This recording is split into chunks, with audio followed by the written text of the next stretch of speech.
Us at the last session. This is great. So we are here to talk about authenticity. It is a challenge, I think. A lot of brands are trying to figure out how they can navigate this space. So we have a great panel of vendors who help brands bring authenticity to life. I myself am a client, so I think I'm going to be able to push them a little bit on some of their questions. Please. But Don't. Can we get mic 5 turned on, please? It's not working. I'm here. Oh, you are? Okay, great. Okay, so we're going to kick this off. So our first question is, what does authenticity mean to you as a marketing professional, and even more important, as a consumer? And I'm going to kick this to Leela first. All right. Well, I would say, Jenni, that in life and in marketing, authenticity is everything, right? If you don't have authenticity, then there's no trust with your customer, your consumer, whoever you're trying to influence, and that makes it much less likely that they're going to buy anything from you. I think of authenticity as really the alignment of what you're saying with who you are and what you stand for. We didn't get into sort of where we approach this from. So I'm the CEO of a company called Parity. We focus on helping brands forge partnerships with professional women athletes. We work with over 1,100 of them. And I was at another event down the street a couple of days ago, and Lee was speaking. And when she talked about the partnerships that she forges, to her, it has to be organic and it has to be personable. It has to mean something to her. Otherwise, she's not going to have that partnership. So that's really, for me, what it's all about, is finding that that thread of truth that everything else can sort of hang from. The other thing I'll say is, in a world of AI, I think it's becoming more and more important to find authenticity in the work that you're doing, because you can't take everything that you see as given, right? There's a lot of fakery out there, and so that makes it even more important to tap into what's real, what's genuine, and what's human, ultimately. Yeah, AI can be a scary topic for some when we talk about this, and the way that consumers view and if they believe it's true or not is incredibly important, that we make sure that they understand we are coming from a true place and not just faking it. Katie, I think you had some interesting thoughts on this as well. Sure. I hope they're interesting. I work in the CPG space, so for our clients, we really talk about authenticity as transparency. So in CPG, that comes to life in claims or transparency of ingredients, and making sure you are being honest and clear about what the ingredients are. Think about the campaigns over the last decade where we're talking about these are made with real ingredients, and you can pronounce all the ingredients on the back of the label. That's the difference. So I think as a brand, I always want to know, what's the data? What's the insight? How are you pushing me to deliver on what I am trying to communicate? So how do you think that data and insights play a role in that brand messaging and ensuring that it stays authentic? Lance? Yeah, I think data is something that a lot of times people are saying, is it this or that? Do I use the data to inform the strategy, or is the strategy good enough because I know my customer? And I think data is the perfect chisel in sculpting what that strategy should be. And when we look at creative, as a creative media company, when we're looking at creative, we try and use the data to give us new ideas and fresh perspective. And so the other thing that I think a lot of our clients say is well, if I use too much data, it's going to be hard. Does that lead to personalization? How many iterations of this campaign are there going to be? Because now I know this customer cares about something more than someone else. It feels unwieldy. It's too big. It becomes a lot, right? But look at Spotify. Spotify has a little product every year called the Year Unwrapped. It's all data, shaped by the idea that we all care about, hey, what makes me unique? Who was I listening to? And how does that compare to my friends? It's amazing. Yeah, go Spotify. Don't work there. But I think that's a really elegant solution and a great way to tap into an insight, use data in your campaign to personalize it in a way where that's actually super cool. And now that's something that they're moving forward forever on. And so I don't think that personalization as a topic is something that you should be super scared of. That remains to be seen. Jake, I think GIPHY sits on a treasure trove of data. Tell us more. Yeah, we do. That's me, Jake, still with the TikTok hair, almost at 35 years of age, but I'm trying to do it. But yeah, I think, I know that staring at myself is so weird, but I think GIPHY, I've been at GIPHY for almost a decade of my life, and we've just got so much data. Like, I think our whole business is built on, I was with a client earlier today, and they're like, our whole brand now has been revived from Gen Z, and Gen Z loves brands, but they hate ads. And I think at GIPHY, we're like, how do you create an ad that people want to click on and share because they like it, not because they're forced to see it, because it feels right? And what we do, I think, with clients now is like, we actually have so much data of like how people are communicating, turning our brand into a visual language, making it feel organic, even though it is maybe a promoted ad. And it's like, what are people searching for? I think that's also the most unique thing that we work on with brands. It's like, not like maybe what you're searching for because you're interested in certain things. It's literally words that you're communicating with. And it's like, in the most important conversations of your life, in your DMs, in your texts with your mom. It's like, how can you have a brand sit there in a way that you actually want someone to send it? And I think, I don't know, I drank the Kool-Aid a lot with GIPHY. Even if you call it a GIF, if you're sending it, it keeps me having a job. But I think that's like a really unique space to sit in this world of messaging when you're spending so much time there. I can't even tell you how many GIFs I use in a day. Let's go, baby, yeah. It's a tremendous amount. So, but going back to the idea of personalization and like, I think the somewhat overwhelmingness that that idea can bring, because then we worry about scalability, we worry about efficiency. How can we make this actually work for a broader campaign that's not just talking to Emily Silvera and Ali Croasdale, who are in the front row? Katie, talk to me about how you guys manage that. That was a big question. Yes. I'm trying to make sure I got it. But how do we manage authenticity? So it has to come to life naturally. You're going to know if it's not authentic. If a brand is force-fitting an influencer with them for a campaign, you know that it's forced. You know they're not really using that product. So you have to really do that gut check while you're looking at the data and the insights, because we are all consumers and we all tend to put our lens on it. And I think our clients rely on us to use the data to make sure we're being authentic to the brand, not authentic to how I use their products or my friend uses their products. That's valid, but it's not necessarily what we're going after in targeting an audience. So Lance, maybe, or Jake, one of you. We're going to do both. Okay. So like, how does that, if we dive deeper into that, the personalization element and being able to scale that to a larger campaign without fear of me losing efficiency? Okay.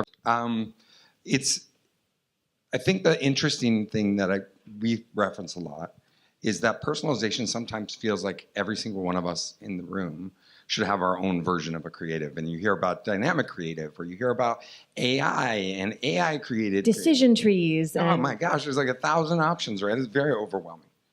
Research from folks like the small company called Google, or the other one called Meta, has proven that the iteration that comes from creative is really only valuable up to, let's call it 6 or 8 iterations. So when you start to do like mass customization, mass personalization, you're only going to get benefits up into a point. And so, yeah, I see where you're going, but that's not answering my question, Lance. Okay. So when you start to think about your audience, your consumer, the person that you're really trying to connect to, and you want to be authentic, what does that consumer really care about? And can you start to not think about demographics and instead care about mindset or life stage or the things that make us different because of our belief structures, instead of what makes us different as I've got brown hair, I'm a guy, somebody else is a gal. Like, it's kind of the wrong way to think about it through the lens of authenticity.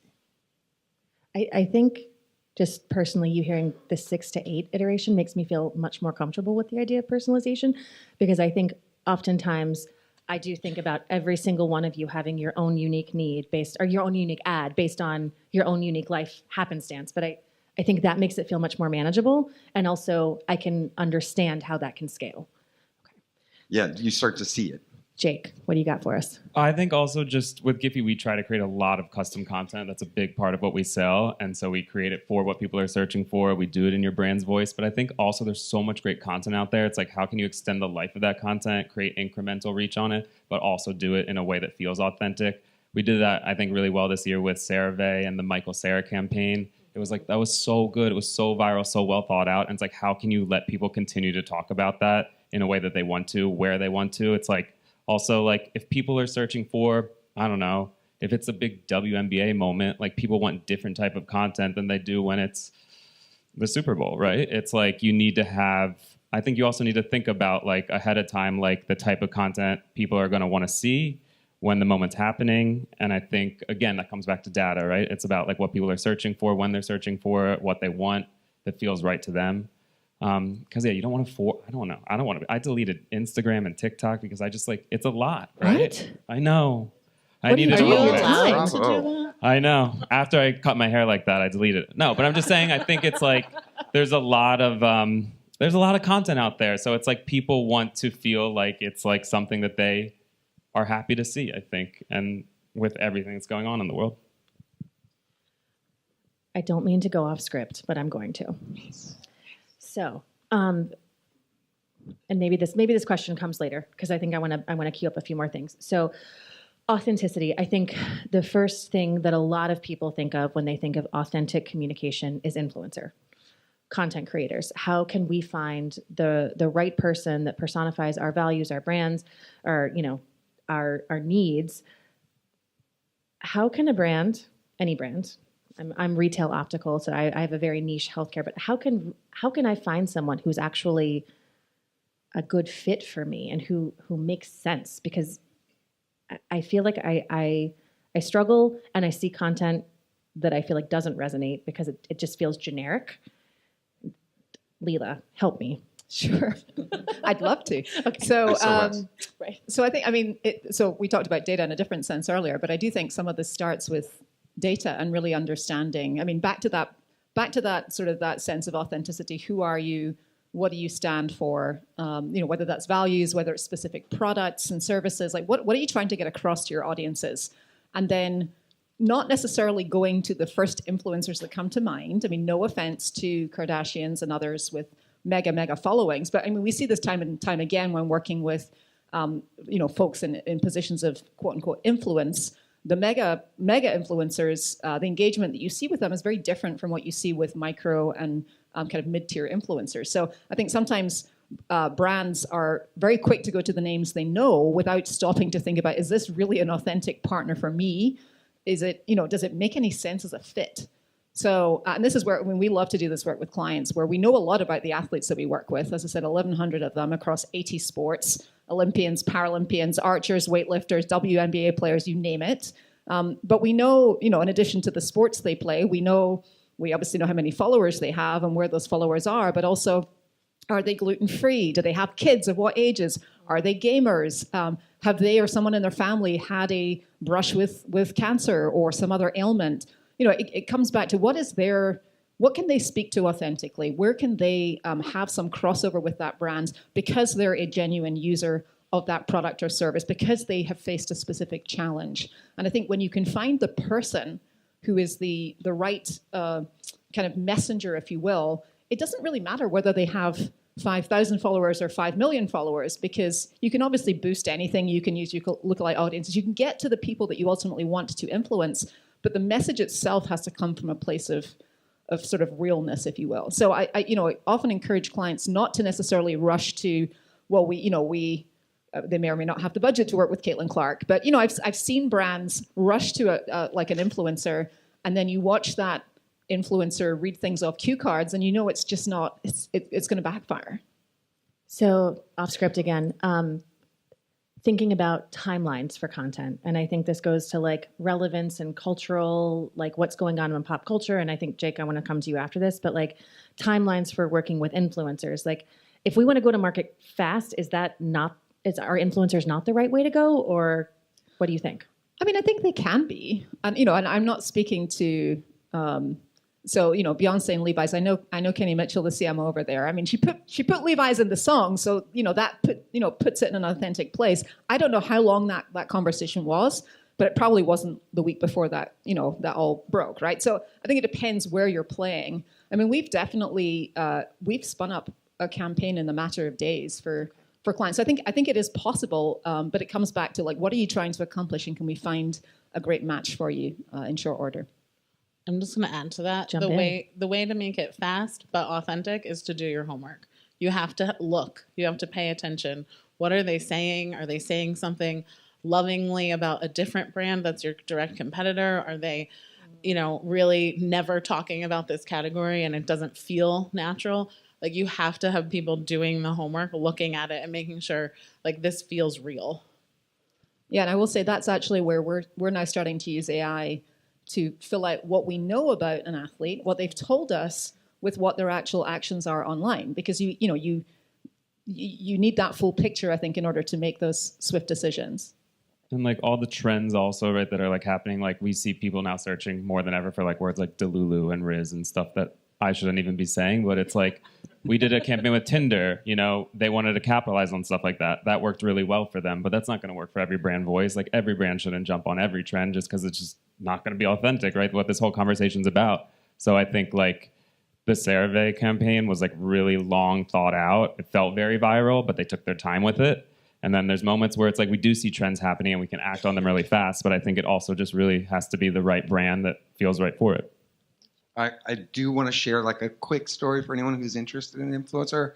I was at Cannes last year, had the chance to sit down with the head of marketing for EOS. And she told me about this campaign. You have to Google this. You have to watch it. Case study for a Bless the Cooch campaign. And they found an influencer who was telling stories about this product that they had nothing to do with that. But this viral video went absolutely bananas. And it actually sold the product out in stores because of how viral this was. Rather than just say, hey, cool, solid, thanks. They reached out to this influencer. They embraced that terminology.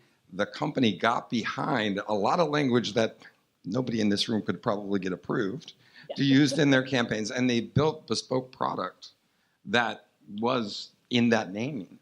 And so like in working quickly, that's a really phenomenal way to be able to say, you know what, this is right. And we're going to embrace it. We're going to partner with that influencer to turn it into something meaningful.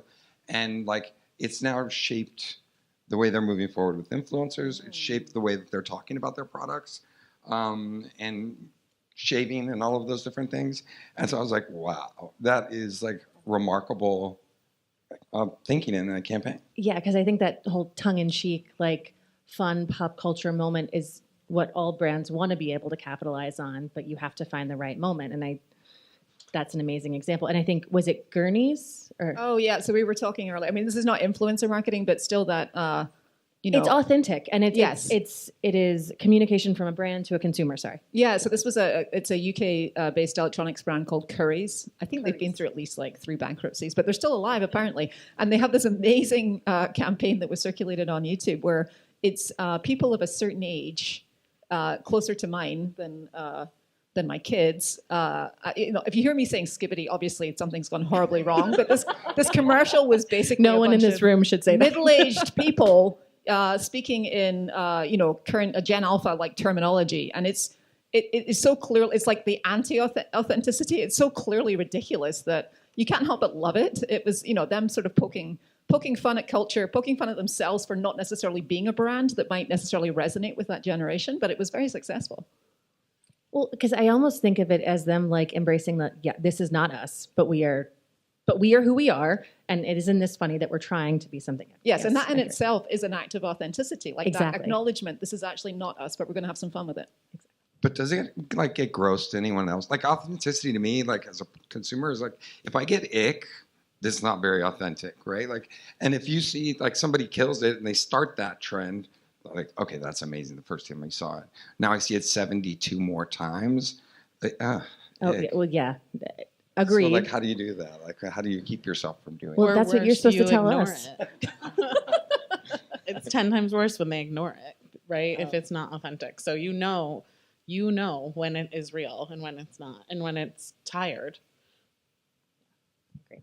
Okay, so we have all seen brands trying to hop on trends and use, either virality or pop culture or even social causes in their marketing. How can a brand use that kind of area authentically for them? And I'm going to go to Leela first. Sure, I can kick us off. So we don't want the opportunistic feeling, right? It's like the Yeah. So I think, so I'll give a couple of examples. And I will say, just prefacing this, we've done the research just to show that women athletes are sort of the ultimate influencers in some ways because of the credibility factor. So when we ran a survey of 14,000 consumers earlier this year to better understand how they think about women athletes relative to other influencers. And what we found is that fans of women's sports, people who watch women's sports at least a few times a year, are 2.8 times more likely to purchase a product or service recommended by an athlete. And they also see them as highly impactful role models in society. They see them as more credible by 6 percentage points than male athletes. So, women athletes on a whole carry this sort of level of authenticity, credibility, and inspiration, I think, going into any campaign. We've worked with a number of different brands on campaigns that are more linked to social causes. Post-pandemic, or just at the tail end of the pandemic, we did some work with Microsoft, for example, who were leaning into mental health as an area that they really wanted to provide some resources around and create some dialogue around.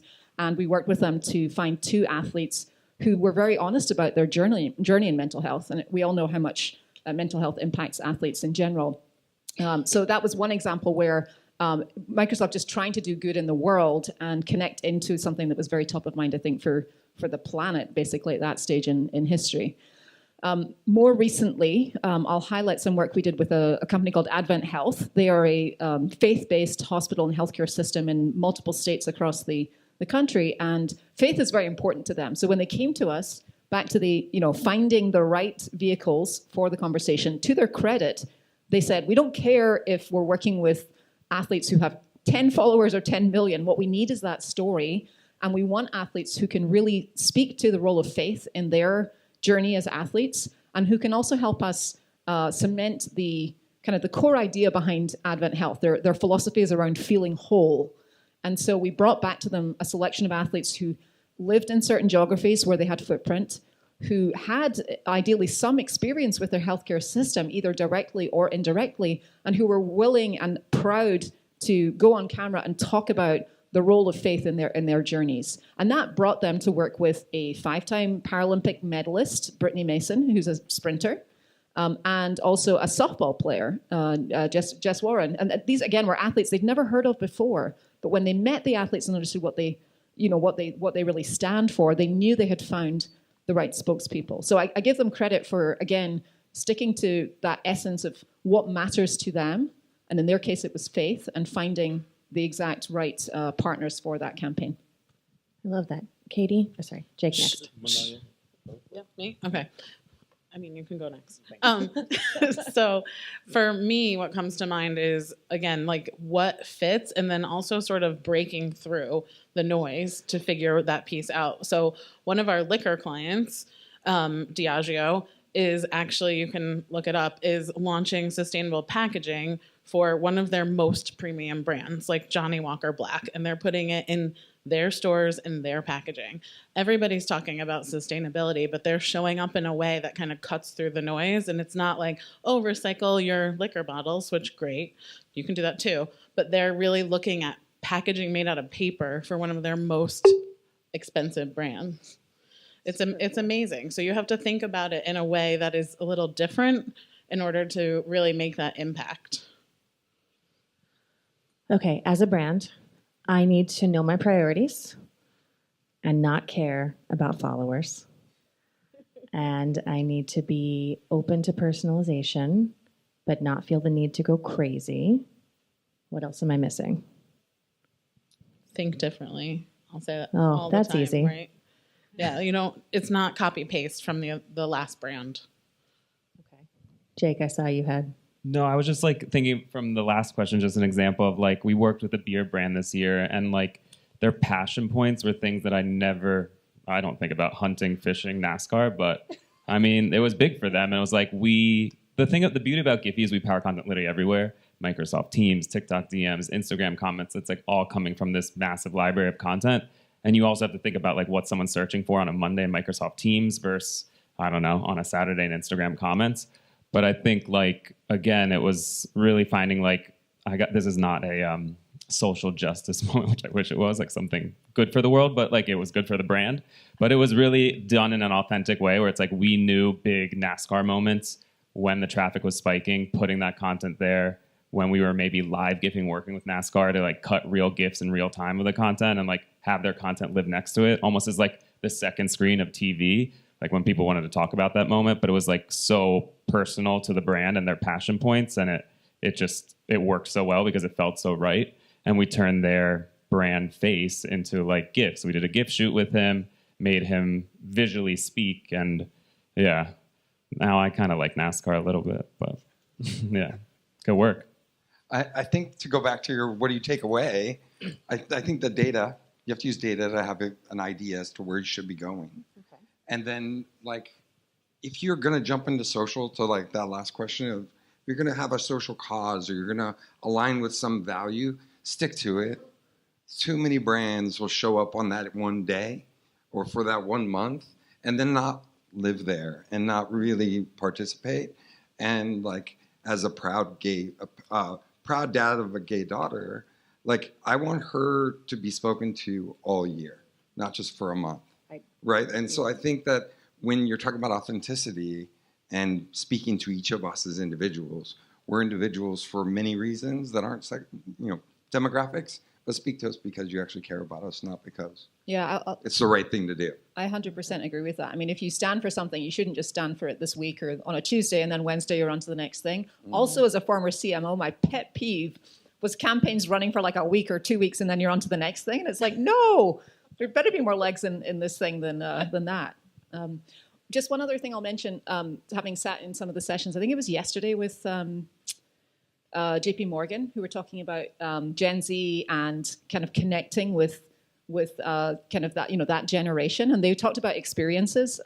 Clearly post-pandemic, we've seen this massive rebound to IRL type situations and people wanting to have real lived experiences. So I think the other thing to think about is if you are in a situation with an influencer or someone who can be that messenger, think about how you bring that to the real world as well. Because if you think it's cool working with like an Olympic medalist who campaign we did before the Olympics, we had athletes basically share love letters to their pets for a pet food brand called Nulo. It was so cute. But then what's even cooler then is bringing those medalists into a real life setting where they can meet with your fans, your followers, your consumers. People can try on the medals, understand what it's really like to go through the journey that those athletes have been on. So I think we can, we're seeing more brands have fun with how do they bring some of those online campaigns offline to drive different levels of engagement. I was going to say, Jake, we're last question. So if you want to jump in right now. No, I just think on that point, I keep looking at all of us here when we're all here, but I'm like, from what everybody's saying, even though we all do different things, it's like we're really trying to meet, I think, the consumer on like where they are, if it's in real life or it's across all platforms where people are communicating, whatever we're doing, it's like we're really trying to, connect with them in a deeper way rather than just throwing them an ad or throwing them an experience. That's like a real experience that people are going to like remember and connect with and talk about because it meant something. Yeah. Authenticity means loyalty, which means better revenue for everyone. Okay, so last question. I'm going to go rapid fire down the list. Lance, you get first. What is a brand who you think is doing something very authentic right now, and what can we learn from them? I wasn't ready for this one. Katie, you go. Yes, we're going to come back to Lance. Okay, I'll go. I did think about it. Also, I'm going to steal someone's answer. The brand Mega Babe, if you know her, she's a great influencer, all about like body positivity, but she's creating these products that are now available at Target where it's about like, hey, this is a real need. It's not something sexy. Nobody wants to talk about being smelly. But she's like, I'm going to talk about it and make a product that works. So for me, that's like super authentic. I loved that. I love Jake. Maybe it's not the traditional brand, but like this is a swerve, but I feel like the Empire State Building is like having a revival. It's such a legacy thing, a moment, but like they did a whole April Fool's joke that turned into them opening the Rainforest Cafe on the roof the other day. They found such a brand voice, like connecting with humans again. The line outside is batshit. Can I say that word on this? Yes. But it's crazy. It's like they've really, I don't know, for something that's so old, they are finding a way that's like, how do I connect with people that are a new generation in a very cool way? Leela? So I'll give two. On the athlete side, is anybody else watching Dancing with the Stars this season just to see what Ilona Maher does? She is killing it. And she does have a lot of followers, so the two don't have to be mutually exclusive, but she is unapologetically who she is. And every day I wake up and my phone is full of DMs from friends who know I work in sports saying, oh my God, did you see what Alana did last night? So a lot of them are on the athlete side. On the brand side, I will highlight Elf, who I think are just doing incredibly bold marketing. If you saw There Are Too Many Dicks in the Boardroom campaign, then you know what I'm talking about. I did not, but I'm going to Google that as well as, what else am I supposed to Google? Yeah, the Bless Cooch. the Cooch campaign. Bless the Yes. Cooch. Okay. All right, we have homework coming out of this, guys. Yeah. We really Lance. went there today. that's I don't right. know how that This- happened. This is what's going on. Okay, you're asking me again. I 'Cause you think that didn't answer. my answer has to come from the brand that I would most want to be if I were a brand, and I think Liquid Death, because they're not a water company, they're not a food and beverage company, they're a comedy company, is fucking brilliant. And they do it so well. And whether it's bubbly water, regular water, or anything else they put out as a product, I'm buying. I'm buying because I believe in it, and I believe like what they're doing as a brand is super powerful. I love how passionate you all were about those answers. Okay, so that concludes our authenticity panel today. Thank you for joining us.